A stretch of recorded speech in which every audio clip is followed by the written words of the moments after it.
വേദപുസ്തകം എന്ന് പറയുന്നത് ദൈവത്തിൻ്റെ വചനമാണ്. കുടുംബജീവിതം ദൈവത്തിൻ്റെ സംവിധാനമാണ്. എങ്ങനെ കുടുംബം പണിയണം എന്നുള്ളത് വേദപുസ്തകത്തെ പോലെ വ്യക്തമാക്കുന്ന വേറെ ഒരു ഗ്രന്ഥവും ഈ ലോകത്തിൽ ഇല്ല.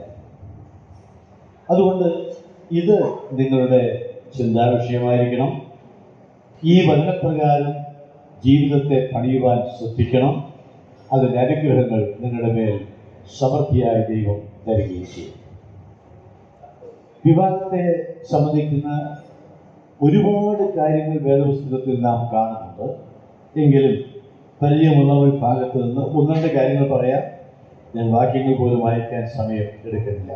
ഞാൻ ആ ഭാഗം പിന്നെ വായിക്കുന്നതാണ്.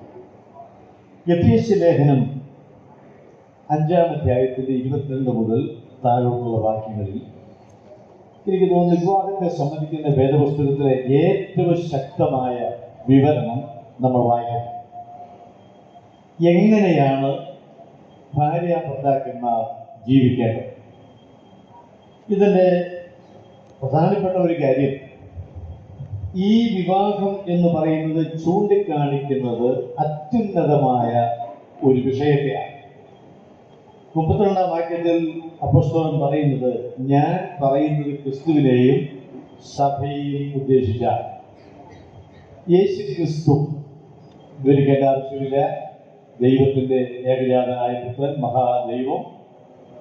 അവനെപ്പോലെ ഒരു വ്യക്തി ഈ ലോകത്തിൽ ഇന്ന് വരെ ജനിച്ചിട്ടില്ല. ഈ ലോകത്തിൽ ആരും ഉണ്ടായിട്ടില്ല.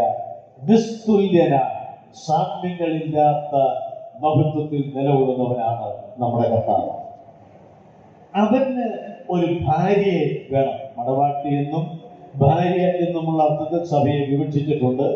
ഒന്ന്, അതിൻ്റെ എന്നുമുള്ള പുതുമയെ, നിത്യ നൂതനത്തെ കാണിക്കുന്നതാണ്. രണ്ടാമത്തെ അർത്ഥം എന്നേക്കുമുള്ള ശാശ്വതമായ സ്വഭാവത്തെ ചൂണ്ടിക്കാണിക്കുന്നതാണ്. ഒന്നും ശരികരിക്കാൻ സമയമെടുക്കുന്നില്ല. അപ്പൊ യേശുക്രിസ്തു എന്ന ഈ പുരുഷന് ഒരു മണവാട്ടി വേണം. അതെവിടെയാണ്? ഈ ലോകത്തിൽ അവന്റെ പ്രാഭവത്തിന്റെ തുല്യം നിൽക്കാവുന്ന പെൺകുട്ടി ആരാണ്? നമുക്കറിയാം, ആരുമില്ല, ലോകത്തിൽ ആരുമില്ല. എന്നാൽ യേശുക്രിസ്തു ഒരു മണവാട്ടിയെ ഉളവാക്കി. അതെങ്ങനെയാണ്? എൻ്റെ പ്രിയ സഹോദരൻ ആ കാര്യം പറഞ്ഞുകൊണ്ടാണ് ഈ ശുശ്രൂഷ അവസാനിപ്പിച്ചത്. യേശുക്രിസ്തുവിന് വേണ്ടി ഒരു മണവാട്ടി ഒരുക്കുവാൻ ക്രിസ്തു ചെയ്ത കാര്യം, കാൽവരി എന്ന മലയിൽ ഒരു കുരിശിന്മേൽ അവൻ മരിച്ചു എന്നുള്ളതാണ്. എന്തിനു വേണ്ടിയാണ് മരിച്ചത്? ഗതികേട് കൊണ്ടല്ല അവൻ മരിപ്പാനിടയായത്. അവനങ്ങനെ സംഭവിച്ചു എന്നുമല്ല, ഒരു നിസ്തുല്യമായ ലക്ഷ്യത്തോടു കൂടെയാണ് ഈ ലോകത്തിൽ വന്നത്. ആ ലക്ഷ്യം സാധിപ്പിക്കുവാൻ, അതായത് പാപപരിഹാരം എന്ന ഉന്നതമായ കാര്യം സാധിപ്പിക്കുവാൻ താൻ തന്നെ ബലിയാക്കി തീർത്തു, യാഗമാക്കി തീർത്തു.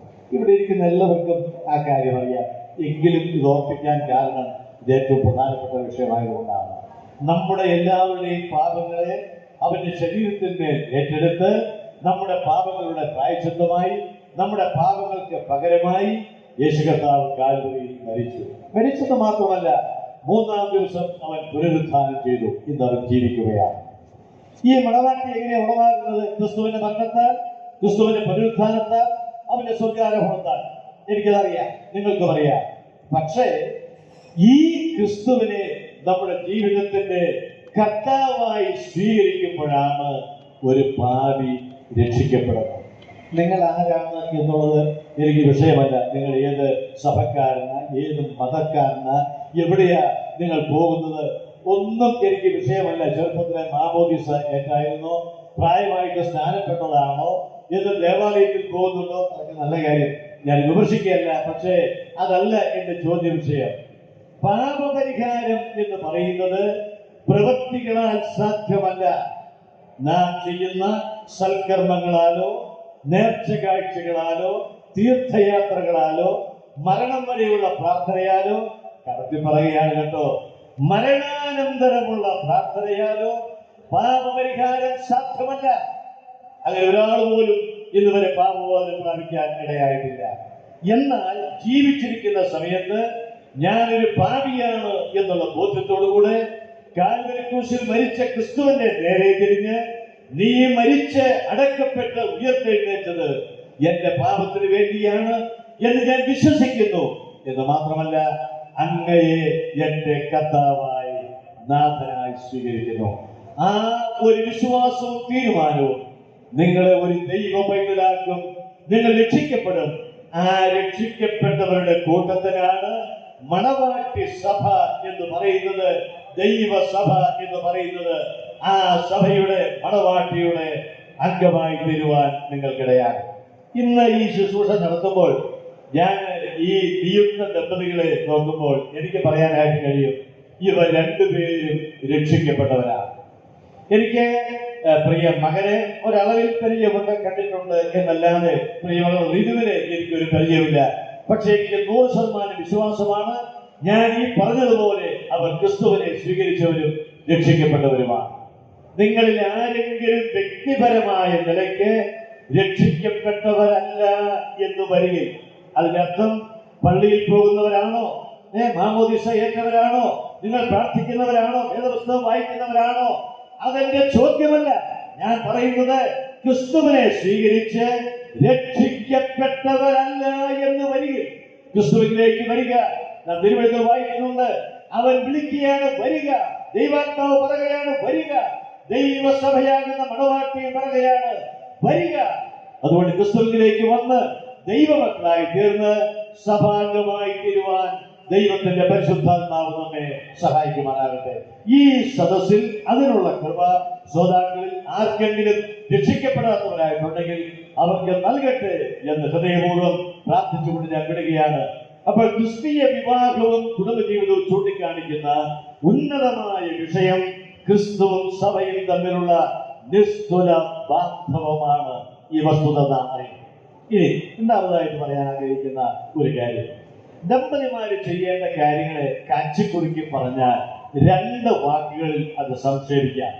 നമ്മൾ വായിക്കുന്നത് ഒന്നാമത്തെ കാര്യം 22-ാം വാക്യം മുതൽ വായിക്കുമ്പോൾ, ഒരു ഭാര്യ അവളുടെ ഭർത്താവിന് കീഴടങ്ങണം, അനുസരിക്കണം എന്ന് നമ്മൾ വായിക്കുന്നുണ്ട്. ഞാൻ ഓർക്കുന്ന വർഷങ്ങൾക്ക് മുമ്പ് കോട്ടയത്തുണ്ടായിരുന്ന M.M. സക്കറിയ എന്ന ദേവദാസൻ പ്രഗത്ഭനായ പണ്ഡിതനായ പ്രസംഗകനായിരുന്നു. അദ്ദേഹം ഒരിക്കൽ വിവാഹ ശുശ്രൂഷയിൽ പറഞ്ഞൊരു വാചകമുണ്ട്. അന്ന് ശ്രീമതി ഇന്ദിരാഗാന്ധി ഇന്ത്യ ഭരിക്കുന്ന കാലം, പ്രധാനമന്ത്രിയായിരിക്കുന്ന കാലമാണ്. അപ്പൊ സ്കറിയാച്ചായൻ പറഞ്ഞ കാര്യം ഇതാണ്, നിങ്ങൾ ഏത് പ്രാപ്തയായ സ്ത്രീയാണെങ്കിലും, അടുത്ത വാക്ക് അദ്ദേഹം പറഞ്ഞത്, ഇന്ദിരാഗാന്ധിയെ പോലെ പ്രാപ്തയായ സ്ത്രീയാണെങ്കിലും സ്വന്തം ഭർത്താവിന് കീഴടങ്ങണം. ഇതിനോട് എനിക്ക് പറയാനായിട്ടുള്ള വാക്ക് ഇതാണ്, ജീവിതത്തിൽ അന്ത്യം വരെ നിങ്ങളുടെ ദാമ്പത്യം അനുഗ്രഹമായി തീരുവാൻ ഈ പുസ്തകം പറയുന്നത് സ്വന്തം ഭർത്താവിന് കീഴടങ്ങണം എന്നുള്ളതാണ്. ഇതിന്റെ മാതൃക നമ്മൾ വായിക്കുന്നത് ഇത് താഴെയാണ്, സഭ ക്രിസ്തുവിന് കീഴടങ്ങിയിരിക്കുന്നത് പോലെ. രണ്ടാമത്തെ കാര്യം 25-ാം വാക്യം മുതൽ വായിക്കുന്നത് ഭർത്താക്കന്മാരോട് പറയുകയാണ്, ഭർത്താക്കന്മാരെ നിങ്ങൾ നിങ്ങളുടെ ഭാര്യമാരെ സ്നേഹിക്കണം. അതിന് മാതൃക വായിക്കുന്നുണ്ട്, ക്രിസ്തു സഭയെ സ്നേഹിച്ചതുപോലെ. എനിക്ക് പ്രിയ മകൻ ഷിനോയോട് ഓർപ്പിക്കാനുള്ളത് തന്നെയാണ്, ഋതുവിനെ സ്നേഹിക്കണം. എങ്ങനെയാണ്? ക്രിസ്തു സഭയെ സ്നേഹിക്കുന്നത് പോലെ. ഈ 2 പ്രമാണങ്ങൾ, അതായത് ഓരോ പ്രമാണം ഓരോരുത്തരും പാലിക്കാൻ തീരുമാനിച്ചാൽ വിവാഹ ജീവിതം ഏറ്റവും അനുഗ്രഹകരമായിരിക്കും. ഒരു സംശയവുമില്ല, നിത്യതയുടെ നാഥനാണ് ഈ തിരുവെഴുത്തുകളുടെ ഉടയവൻ. അതുകൊണ്ട് സംശയിക്കേണ്ട ആവശ്യമില്ല, അങ്ങനെ മുന്നോട്ട് പോകുവാൻ ഇടയാകും.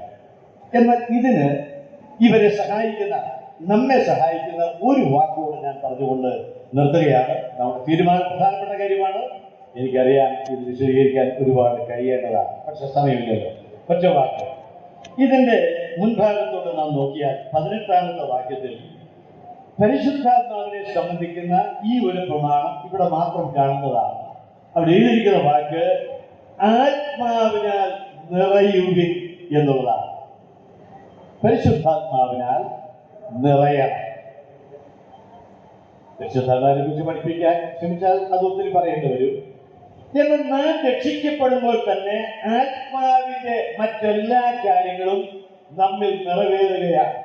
ആത്മാവ് നമ്മിലേക്ക് വരുന്നു, ആത്മാവ് നമ്മിൽ അധിവാസം ആരംഭിക്കുന്നു, ആത്മാവിനാൽ മുദ്രയിടപ്പെടുന്നു, ആത്മാവിനെ നമുക്ക് അച്ചാരമായിട്ട് തരുന്നു, ആത്മാവിനാലുള്ള അഭിഷേകം നാം പ്രാപിക്കുന്നു. ഒരുപാട് കാര്യങ്ങൾ പറയുന്ന കാര്യങ്ങളെല്ലാം രക്ഷിക്കപ്പെടുമ്പോൾ നമ്മിൽ നടക്കുകയാണ്. എന്നാൽ ഒരു ദൈവ പൈതൽ അവന്റെ മരണം വരെ അനുഭവിക്കേണ്ട ഒരു കാര്യം പരിശുദ്ധാത്മാവിനാൽ നിറയുക എന്നുള്ളതാണ്. എന്താണ് ആത്മാവിനാൽ നിറയുക എന്ന് പറഞ്ഞാൽ, ഇപ്പൊ ഇവിടെ ഒരു കുപ്പിയുണ്ട്, ആ കുപ്പിയിൽ അരക്കുപ്പി വെള്ളമുണ്ട്, ഞാൻ കുറച്ചും കൂടി ഒഴിച്ചപ്പോൾ മുക്കാ കുപ്പിയായി, കുറച്ചും കൂടി ഒഴിച്ചപ്പോൾ അതിന്റെ വക്ക് വരെ നിറഞ്ഞു, കുറച്ചും കൂടി ഒഴിച്ചപ്പോൾ അത് കവിഞ്ഞൊഴുകി. ആത്മാവ് അങ്ങനെയല്ല. ആത്മാവ് ഒരു വ്യക്തിയാണ്, ആത്മാവ് ആളത്വമാണ്, ആത്മാവ് ഒരു വസ്തുവല്ല, ആത്മാവ് ഒരു ആളാണ്. ആത്മാവ് വന്നു എന്ന് പറഞ്ഞാൽ അതിന്റെ അർത്ഥം പൂർണ്ണമായി പരിശുദ്ധാത്മാവ് വന്നു എന്നാണ്. അതല്ല. അപ്പോൾ ആത്മാവിനെ കുറച്ചുകൂടെ പ്രാപിക്കുന്നതല്ല ആത്മനിറവ് എന്ന് പറയുന്നത്. പിന്നെന്താണ് ആത്മനിറവ്? മനസ്സിലാക്കാൻ വേണ്ടിയാണ് ഞാൻ പറയുന്നത്. പലർക്കും അറിയാം, ചിലർക്ക് അറിയാൻ പാടില്ലെങ്കിൽ ഞാൻ പറയുകയാണ്. എന്താണ് ആത്മനിറവ്? എനിക്ക് ആത്മാവിനെ കുറച്ചുകൂടെ കിട്ടുന്നതല്ല ആത്മനിറവ് എന്ന് പറയുന്നത്. തിരിച്ചു പറഞ്ഞാൽ ആത്മാവിന് എന്നെ കുറച്ചുകൂടെ കിട്ടുന്നതാണ്. ഞാൻ പറഞ്ഞ മനസ്സിലായോ? അതായത് ആത്മാവിന്റെ ഉപയോഗത്തിന്, ആത്മാവിന്റെ ശുശ്രൂഷയ്ക്ക് എന്നെ കൂടുതൽ അനുവദിച്ച് നൽകുന്നതാണ് ആത്മനിറവ് എന്ന് പറയുന്നത്. ഒന്നുകൂടെ ലളിതമായിട്ട് പറഞ്ഞാൽ, പരിശുദ്ധാത്മാവിന്റെ സ്വതന്ത്രമായ നിയന്ത്രണത്തിന്, പരമാധികാരത്തിന് നമ്മെ തന്നെ വിധേയപ്പെടുത്തുക. നമ്മുടെ ജീവിതത്തിന്റെ എല്ലാ മുക്കും മൂലയും അവൻ നിയന്ത്രിക്കുവാൻ ഇടയാകുക. ആത്മാവിനാൽ നിയന്ത്രിതമായ ഒരു ജീവിതം നടത്തുവാൻ ഇടയാവുക. അതാണ് ആത്മനിറം. ഓക്കെ, അത് എങ്ങനെ അറിയാം? അല്ലെങ്കിൽ ലക്ഷണം എന്താണ്? ആത്മാവിന്റെ നിറവിന്റെ ലക്ഷണം എന്താണ്? എന്നോടാരും പിണങ്ങല്ലേ. ആത്മാവിന്റെ നിറവ് എന്ന് പറഞ്ഞാൽ അതിന്റെ അർത്ഥം നമ്മുടെ നിയന്ത്രണത്തിന് വിധേയമല്ലാതെ നമ്മുടെ ശരീരം വിറയ്ക്കുക, ശരീരത്തിന്റെ താഴെ നിന്ന് തരിപ്പ് കയറുക, എനിക്ക് നിയന്ത്രിക്കാൻ പറ്റാത്ത അവസ്ഥയിലേക്ക് ശരീരം വരിക അല്ലേ? അല്ല. അങ്ങനെയൊക്കെ പറഞ്ഞു പോകാൻ നിവൃത്തിയുള്ളൂ. പിന്നെ ആത്മാവിന്റെ പ്രത്യക്ഷ ലക്ഷണങ്ങൾ അവിടെ നമ്മൾ വായിക്കുന്നു. ഈ വാക്യത്തിന്റെ തൊട്ടതാണ് പറയുന്നത്, സങ്കീർത്തനങ്ങൾ സ്തുതികളാലും തമ്മിൽ പ്രബോധിപ്പിച്ച് ദൈവത്തെ കീർത്തിച്ച് പാടി മഹത്വപ്പെടുത്തി അങ്ങനെ മുന്നോട്ട് പോകണം. അത് ആത്മീകമായ ഒരു മേഖല. ഇനി ഒരു കുടുംബത്തിലേക്ക് ആത്മനിർഭ പ്രവേശിച്ചാൽ എങ്ങനെയാണ്? അതാണ് ഇപ്പൊ ഞാൻ പറഞ്ഞത്. ഒരു ഭർത്താവിൽ ആത്മനിർഭ ഉണ്ടെങ്കിൽ അവൻ തന്റെ ഭാര്യയെ സ്നേഹിക്കുവാൻ ഇടയാകും. ഇനി ഒരു ഭാര്യയിൽ ആത്മനിർഭ ഉണ്ടെങ്കിൽ അവൻ തന്റെ ഭർത്താവിന് സമ്പൂർണമായി കീഴടങ്ങുവാൻ ഇടയായിത്തരും. 6-ാം അധ്യായത്തിലെ ആദ്യ ഭാഗം. മാതാപിതാക്കളിൽ ആത്മനിർഭ ഉണ്ടെങ്കിൽ അവർ തങ്ങളുടെ മക്കളെ അനുസരണത്തിൽ, ഭക്തിയോപദേശത്തിൽ പോറ്റി വളർത്തുവാൻ ഇടയാകും. മക്കളിൽ ആത്മനിർഭ ഉണ്ടെങ്കിൽ മാതാപിതാക്കന്മാരെ ബഹുമാനിച്ച് അനുസരിച്ച് ജീവിക്കുവാൻ ഇടയാകും. ഇതാണ് ആത്മനിറവിന്റെ പ്രത്യക്ഷമായ ലക്ഷണങ്ങൾ എന്ന് പറയുന്നത്. സംശയമുണ്ടെങ്കിൽ കഴിയുമ്പോൾ എന്റെ അടുത്ത് വന്നാൽ മതി, ഞാൻ പറഞ്ഞുതരാം. ഇതാണ് ആത്മനിർഭരം. അപ്പൊ ഇവർ രണ്ടുപേരും വിജയകരമായ, അനുഗ്രഹകരമായ ഒരു കുടുംബജീവിതം നയിക്കണമെങ്കിൽ ഏറ്റവും അനിഷേധ്യമായ കാര്യം പരിശുദ്ധാത്മാവിനാൽ നിറയുക എന്നുള്ളതാണ്. അർത്ഥാൽ വചനപ്രകാരം ജീവിക്കാൻ അവർ തീരുമാനിക്കുക. സ്വർഗ്ഗം ഇവരുടെ മേൽ അനുഗ്രഹ വർഷം ചൊരിയും എന്നുള്ളതിന് യാതൊരു പക്ഷാഭേദവുമില്ല. കർത്താവ് സഹായിക്കട്ടെ. ദൈവം നിങ്ങളെ അനുഗ്രഹിക്കുമാറാകട്ടെ. എല്ലാ നന്മകളാലും ഈ മക്കളുടെ മേൽ ദൈവത്തിന്റെ കൃപകളും നന്മകളും പകരട്ടെ. നമുക്ക് അവർക്ക് വേണ്ടി പ്രാർത്ഥിക്കാം.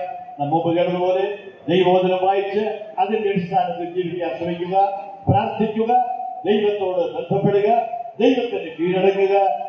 ഏറ്റവും ഉന്നതമായ ജീവിതം അവർക്കുണ്ടാകും. അതിനായി ദൈവം ഈ പ്രിയ മക്കളെ ഇതുവരെയും സഹായിക്കട്ടെ എന്നുള്ള പ്രാർത്ഥനയോടെ, ആഗ്രഹത്തോടെ ഈ ലഘു സന്ദേശം നിർത്തുന്നു.